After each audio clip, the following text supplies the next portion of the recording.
All right, so super excited. This is our kickoff for the Bestie Bookshelf Halloween spooky events. We have a really special guest with us today. I don't know what side I'm on, or you're on, but on my screen to my left, we have the amazing Arthur Avalos. Yay! We are so excited one to have Arthur. As a lot of you know, Arthur is one of our book besties, but is also a author bestie. He is the author of Something Happened, as Yeah. well as the recently released The House Behind the Creek. Yes. Um, I've read both, and they are amazing. If you all have not read them yet, you need to go out and do so.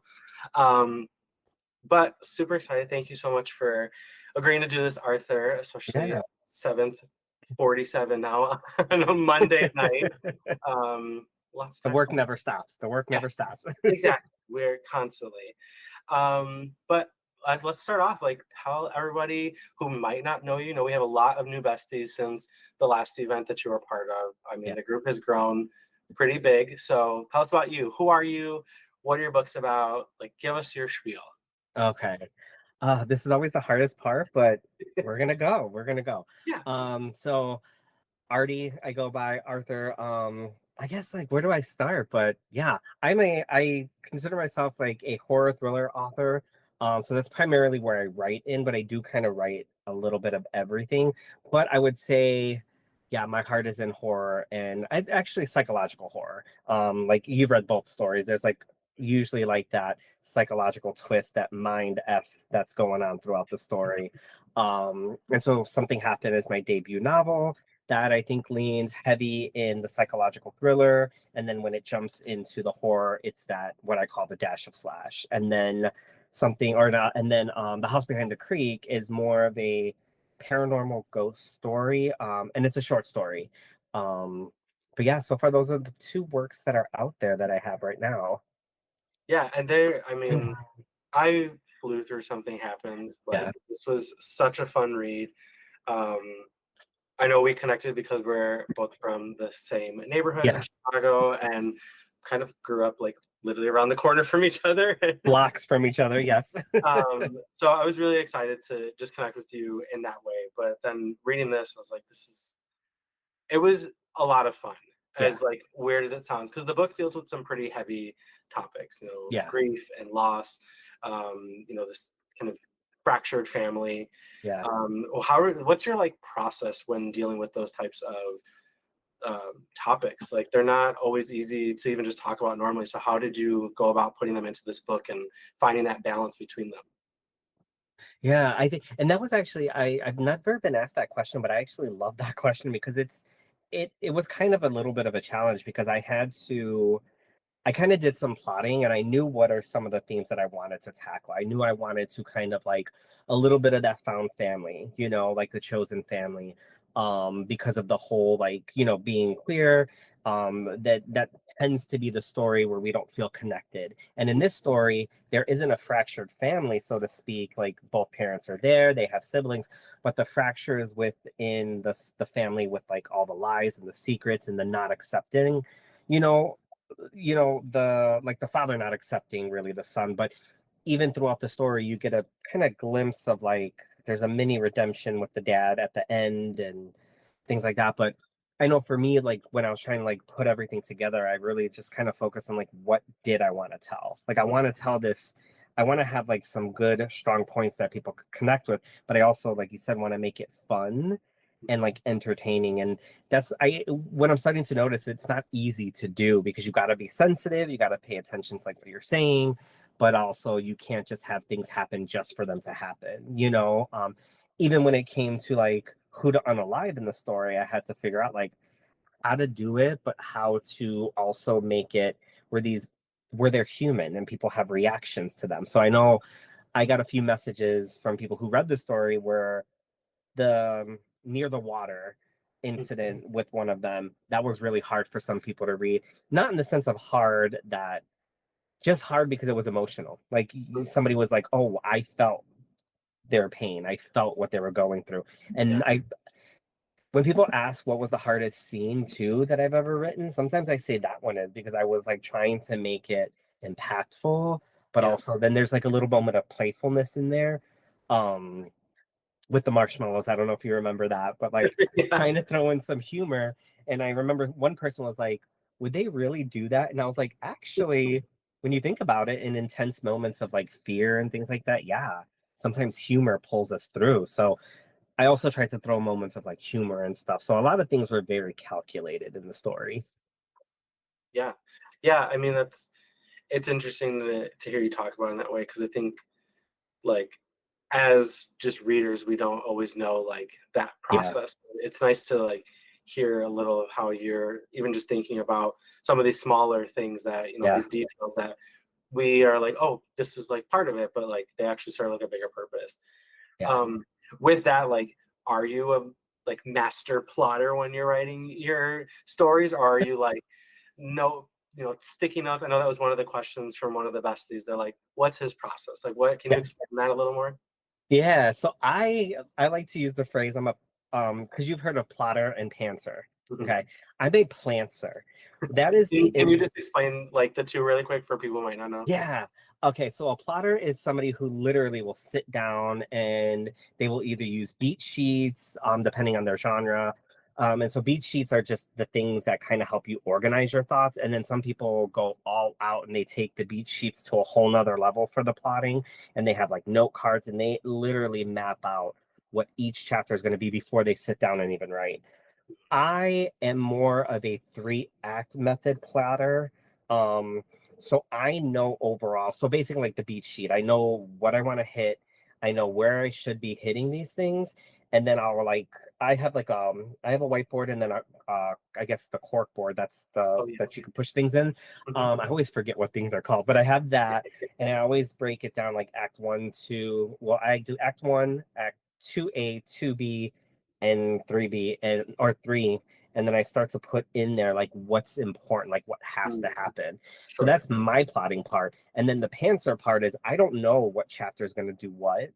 I just then go in there and say like I need to make sure in this section in part one or act one, I have to hit all these things. So then I kind of go from there. Because even like right now, I'm working on Something Happened Too, and I pretty much just wrapped up act one, but I hit the beats not in the order I wanted to. So I have to go back and rearrange some of those chapters.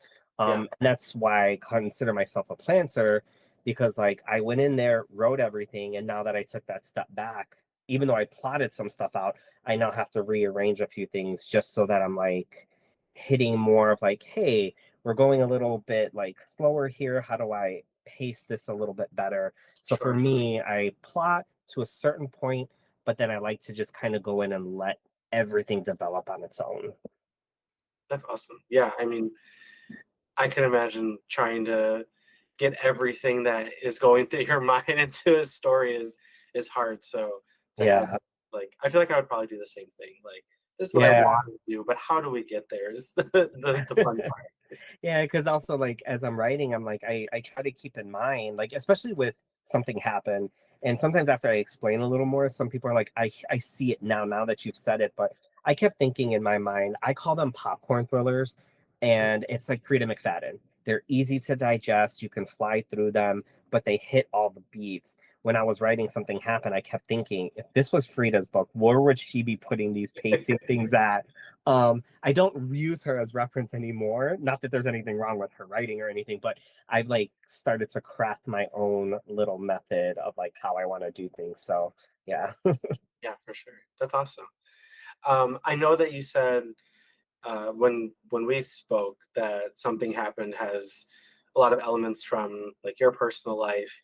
Um, how do you how do you organically weave yourself into your stories without making it like a kind of tell all of our I think for me, I kind of create arcs or character profiles, sorry, in the background. Mm, So I just start throwing like each person and I kind of pick which one I want to represent me the most. But then I start to pick out just a few things here and there because I don't want it to be like an autobiography or anything like that. But there are some elements that I'm just like, oh, I like it. Or even with some of the other characters, I have a really close friend who was like, "Hey, is that character modeled after that person?" Because they know that person, and I was like, "You caught that, but there are some bits and pieces of them in there." Yeah, So it kind of helps to make like it makes the writing process a little easier if you could attach the characters to maybe some people that you know, because especially if you're trying to make some of the characters maybe more in-depth or emotional, then you can like tie some of those real things in. But I try to not tie too much in where it's like almost a mirror image of that person. Like the mom in the story in Something Happened, a lot of the strong traits that the mom had were traits I pulled from my mom. So I was like, my mom would do these things and she would be the one to kind of hold down the fort in these certain moments. But then there are moments where she falls apart. And I'm like, those are moments my mom probably would have fell apart too, you know? But yeah, I kind of just try and like pick what I think, also what is going to work for the story, you know, like what the ultimate goal for the ending is. that's cool. I know one of the besties also was wondering, um, do you identify as Hispanic Latino, and how do you use? I guess you kind of already touched on that with the previous question, but how do you use being Hispanic or Latino, and part of the LGBTQ community in your Yeah. story? Like, what do you feel is important to represent with those two communities? Yeah, I identify as Hispanic. My dad actually, he's Mexican, and my mom is Irish and Native American. So I'm kind of like a mix of everything. But I try to just incorporate that in there, more so my queer identity for this novel versus the identity of like my Hispanic background.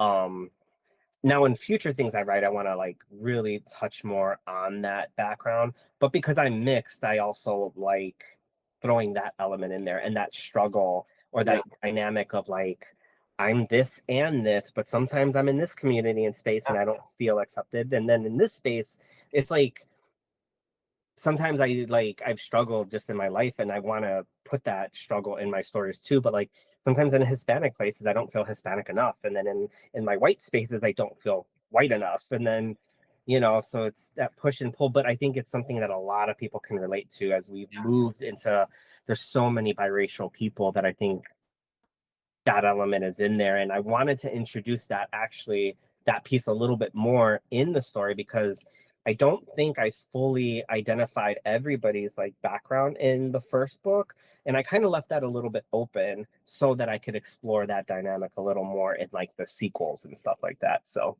yeah. yeah.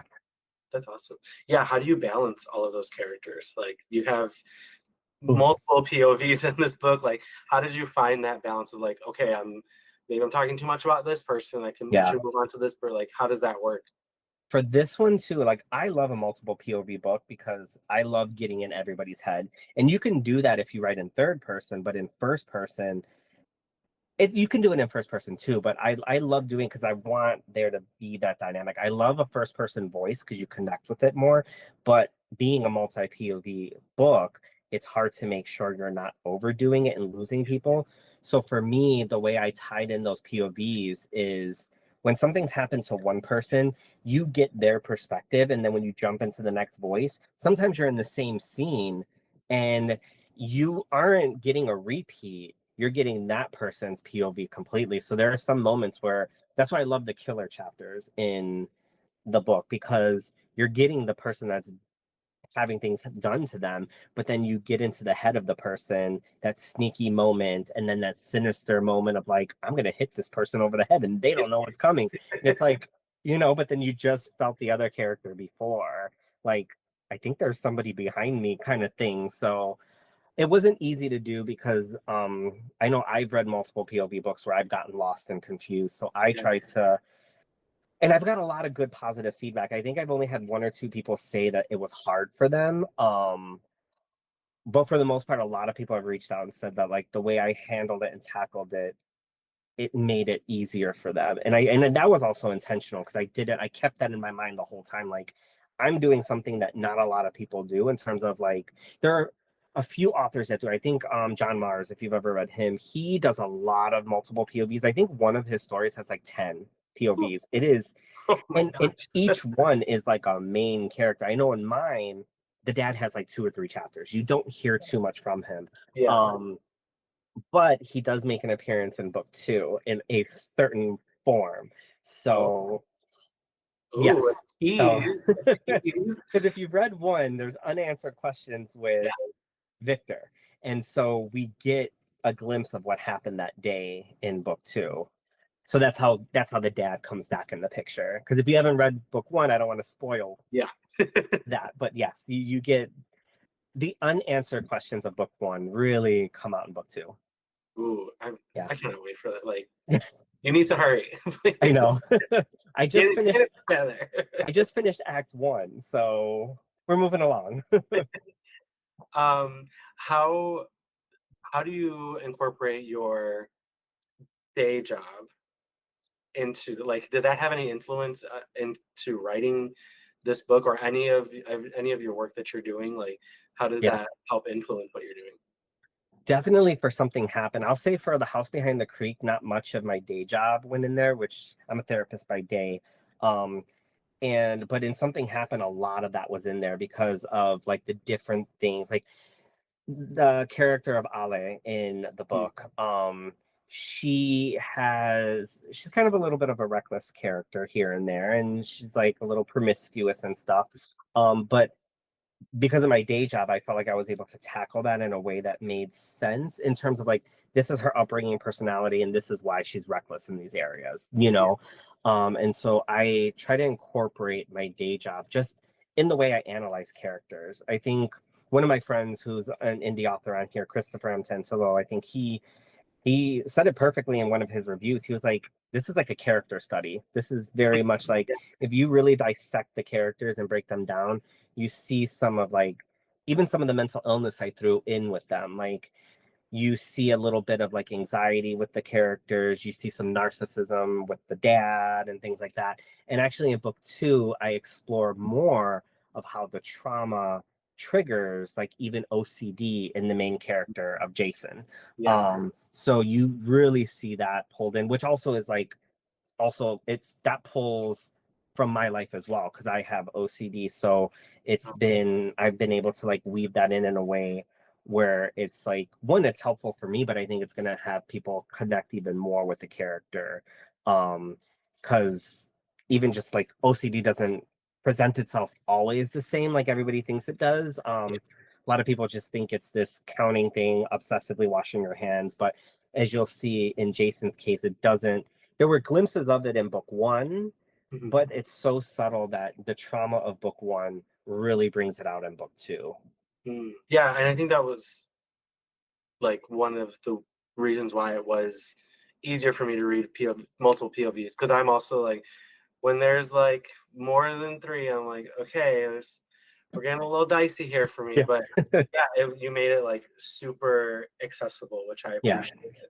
Um, and even because I am a audiobook listener, so Yeah. I had the assisted reader on the Kindle, like reading it as I was physically reading it, and even that, like, yeah, that's a more robotic voice, but I was still able to like follow along super easily Yeah. and understand everything that was happening. So I think you did like a really great job of Yeah. bringing that out and putting things together. Because, like I said, I couldn't put it down. It's so good. Yeah. Everyone. Yeah. So I want to get into some more questions that we had from Yeah. our besties. So let me pull them up. I have a good little list of questions. All Lay it right. on me. So, are you a snacker while writing? And if so, what snack motivates you?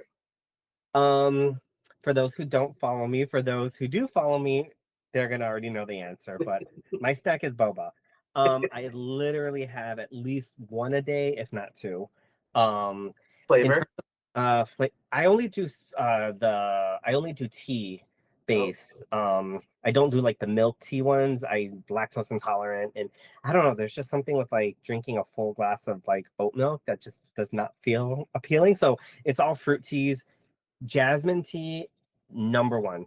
Anywhere I go, if jasmine tea is on the menu, I'm getting that. So that's primarily jasmine tea. This summer, it's been nothing but watermelon jasmine ooh, tea. So okay. good with crystal boba. I'll change it up if I want more sugar. I'll do brown sugar boba, but that's pretty much my snack. Other than that, like I also have ADHD, so it's hard for me to actually snack while I'm writing because once I pause to snack, that attention it just shifts and then it destroys everything. So beverages are the only things that I have near me when I'm writing. I feel that. Yeah. Ooh, boba too. That's a good one. It's like it's a snack and a drink in one. You don't have to have two separate things. It's all right there, which is great. No, it's like, ooh, let me chew on that, you know? See, I'm a lychee jelly Mm, person. The boba, the squishiness of it wears me out a little bit. I'll do some popping boba, but that's my partner. He's like, I can't do. He's like, they're too chewy. I don't like them. But a popping boba, oh, he lives for that. He gets his is like he gets lemon green tea with oh, strawberry popping boba. So it's got like that strawberry lemonade taste. yeah, love Yeah, that. Yeah. All right. So everyone, go get yourself a boba. melon jasmine boba with crystal boba in it. Yeah. Okay, let's see. Well, we already know you're currently working on Something Happened To. I'm assuming it's just called Something Happened To. That's Maybe. maybe. um, but are you like what else are you currently working on? I know there's been like talks of poetry book. You like put together one of your poems on your TikTok, which was fabulous. So what else can we expect from Honestly, probably in 2026, probably a hell of a lot. Because this you? year I've been doing a lot of writing, but I didn't really put anything out, except for the short story.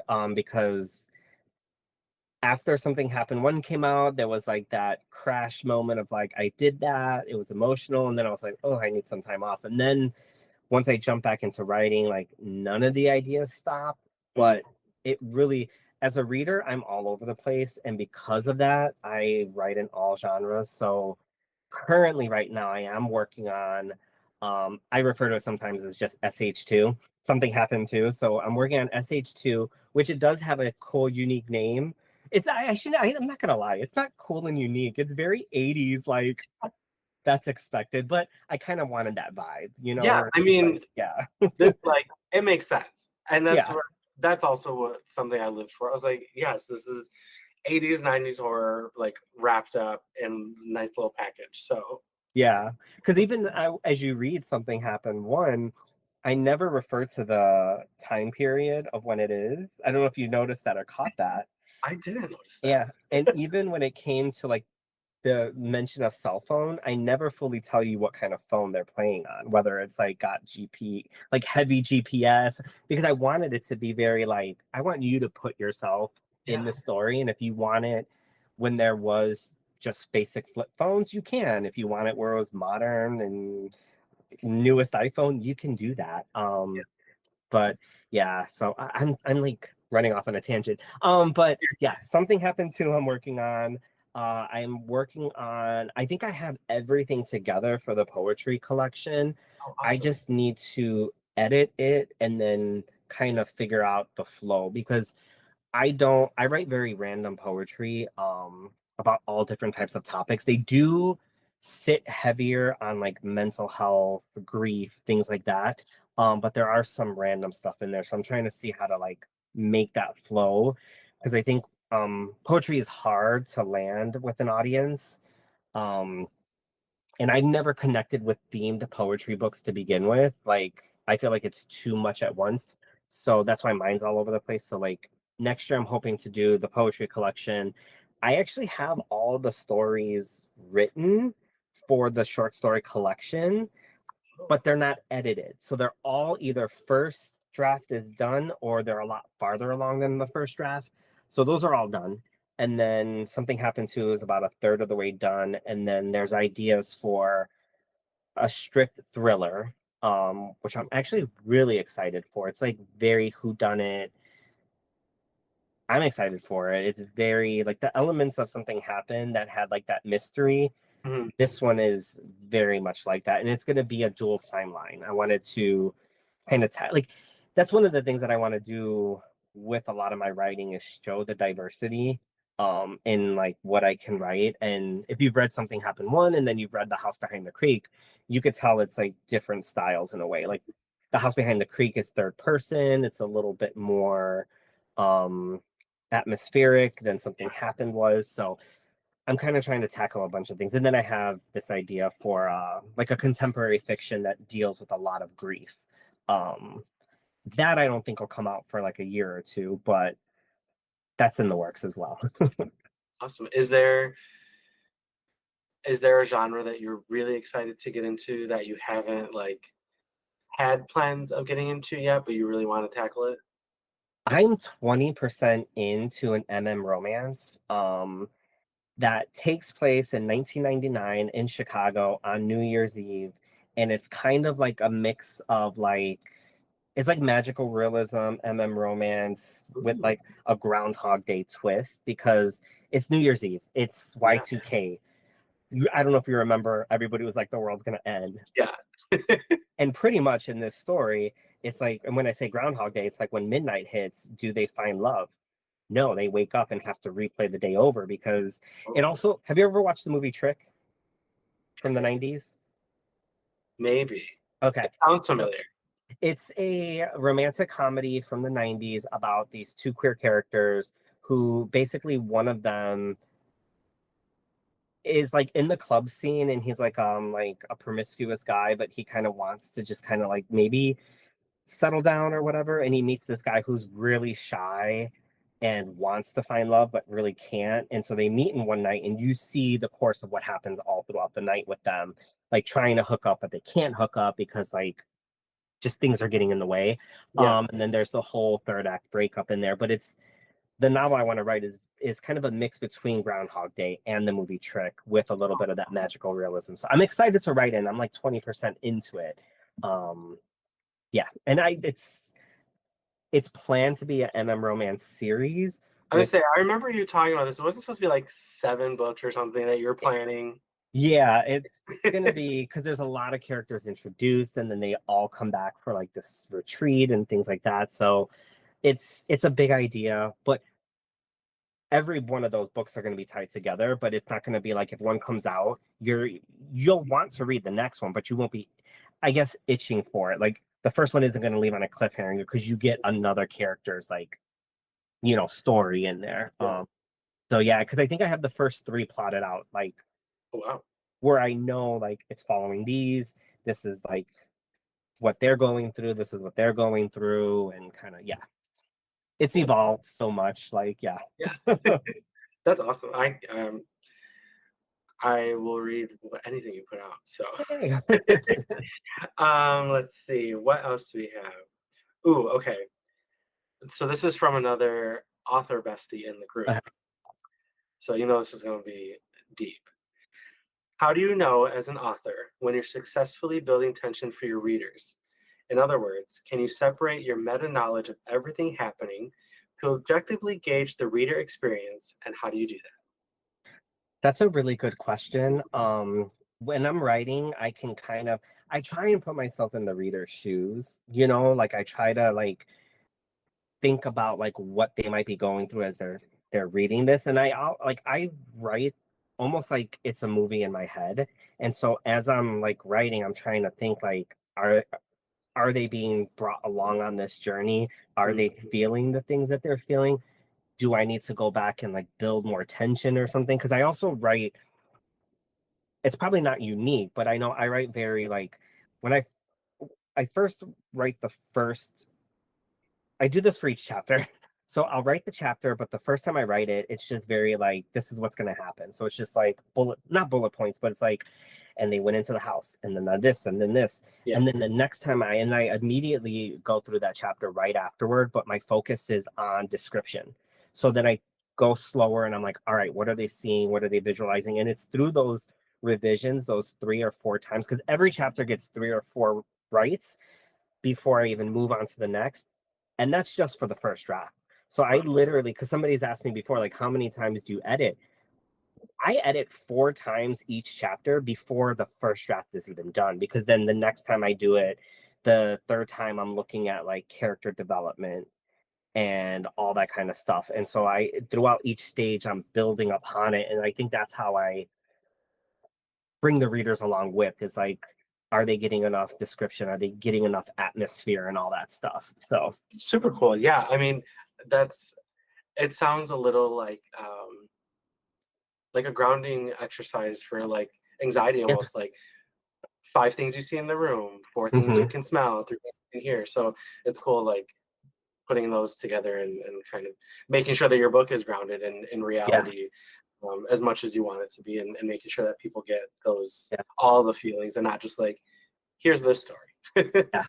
And it's interesting that you compare it to that because I kind of like it's very similar. Like there's a PTSD exercise I do with people in therapy, and it's broken down that way where it's like, tell me what happened factually.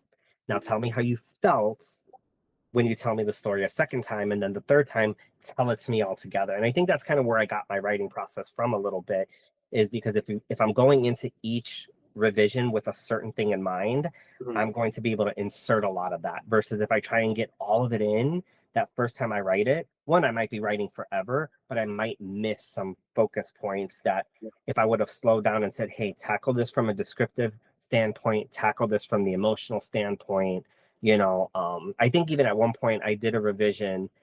I did like towards the end, I did one full revision of like tension. Like, am I giving enough tension? So when I rewrote that one of the last drafts, I was like, because I think there's a scene in there where there's a scuff mark on the wall and somebody's in the house. Hmm. And I don't know if you remember that scene, but that scene was heavily edited one of the last times, because I felt like, okay, I don't think there's enough tension to give people the feeling like of being creeped out and being watched or hunted. Building off of that, these are still from the same Yeah, person.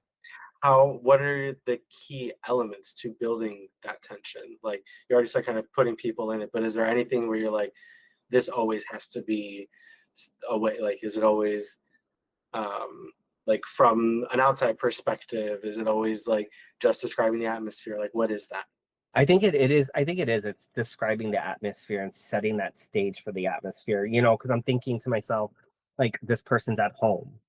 What are they doing? Do they hear something in the background? Or if they're the one doing the hunting, what are they seeing? Like, Mm, in setting that stage of just like, what is like when you think of like, that scene with Drew Barrymore in Scream, how like she's in the house alone. Like mm, that is also like what I'm thinking of in my head. Like what would I be feeling if I was by myself and I'm yeah. doing these things? And it is and a big and because honestly too, that's a big part of horror in general is that atmosphere. It's invoking that fear. So when I'm writing, I'm also thinking of fear. Like what Mm, would be scary? Yeah, being in the house all by yourself, looking in the mirror and or looking I don't there's a scene in Something Happened where he looks up and sees his reflection in the mirror when the house is silent. That's mm, also one of those moments of like, if it was a movie that would be powerful because staring at yourself in this house by yeah. yourself and then you hear a small sound in the back, it's like what the heck. So it's like fear is a big one when I'm writing a lot too. I'm putting myself in like what would scare me or what would scare somebody else. Yeah.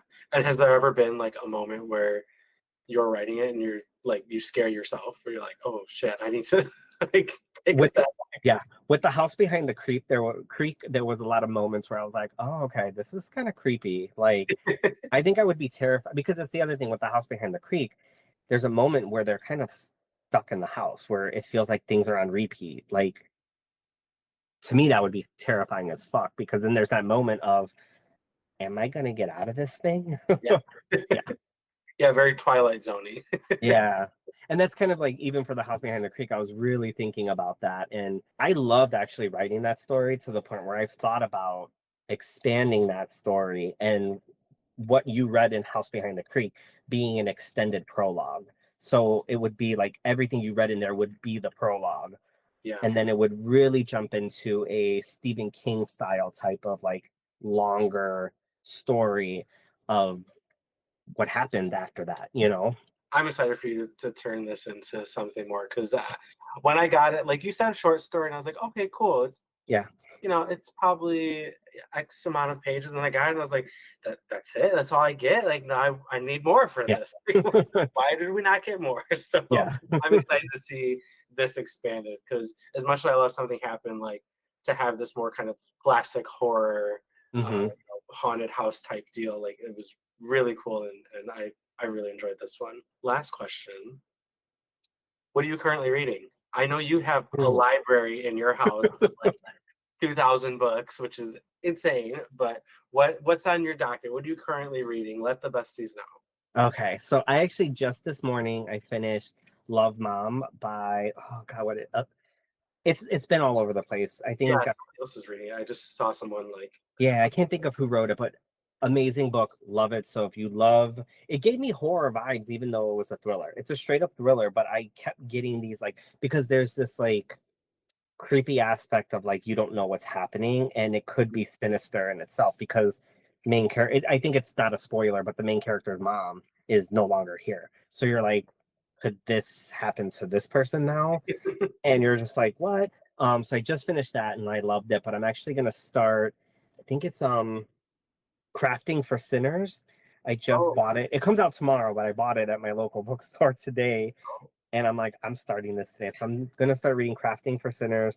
I'm currently reading Geneva Rose's romance, but it's interesting because it is a post-apocalyptic zombie romance. So literally the world ends. It's called Dating After the End of the World. And a zombie outbreak happens.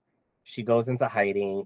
Her dad's a doomsday prepper, and her boyfriend or future husband ditches her because the zombies come, and she's like, shit, I'm gonna go back home to my dad because he's a doomsday prepper, and I'm gonna go check that out. But it's interesting because 25% in, and she stabs a zombie in the neck.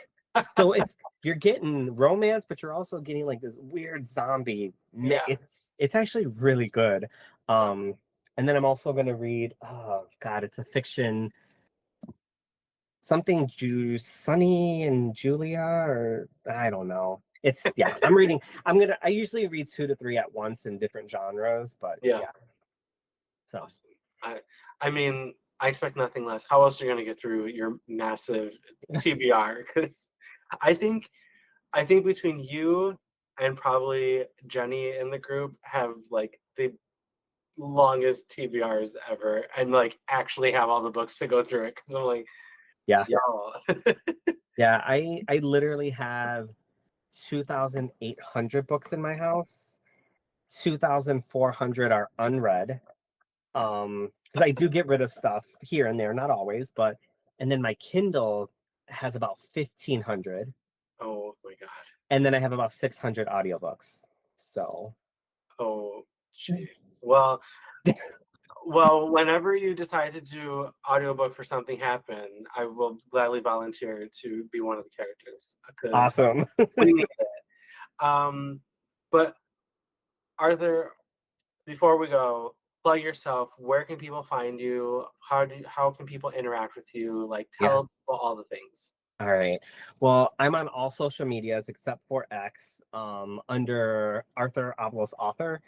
Little bit of a tongue twister because of the author Arthur thing, but Arthur Avalos author on all social medias. And then I'm not good with my newsletter, but starting in 2026, I hope to be very consistent. So if you go to my website, arthuravalos.com, sign up for the newsletter, next year I will be more consistent. My plan is to kind of like drop more poems there, short Oh, cool. stories, teasers on things, and just kind of have fun and interact a lot more. And then, of course, TikTok is the main platform that I'm always usually on, or Instagram, where I'm trying to get a little bit more active on there, just because we all know the up and downs of TikTok. It's like it's causing whiplash, and so I'm like, let me just kind of like be in two places right now because who knows Yeah. what could happen. Yeah, we need a plan B, C, and D. Exactly at this point. Awesome. And if you all want to see more Arthur, join us on October 17th, where Arthur will be leading our indie author panel. We just met with all of the authors yesterday, and we were really excited to be able to bring you all some more amazing people that are telling some really fun stories, and we think you all are really going to enjoy it. So Arthur will be leading that panel with us and the group, and we're so excited that you're just like doing all the things with us and Yeah. letting people hear not just like us talk, because Yeah. everyone's voice is like so important, and we want to make sure that everyone is seen, valued, and heard. So Yeah. we thank you, and yeah, thanks for taking some time out and talking with me, and I can't wait for 17. I'm so excited. After meeting everybody on the panel or some of the people that are going to be on the panel, I'm so excited. It's going to be fun. So Yeah, I love to talk about horror. Hopefully, we'll get a chance to talk about all the books and then the movies and what you like for spooky season and maybe what you don't like in terms of what terrifies you, you know? So I'm mhm, excited. I'm ready. definitely. Awesome. Well, thank you so much, Arthur. I really, really appreciate it. Yeah, thank you so much.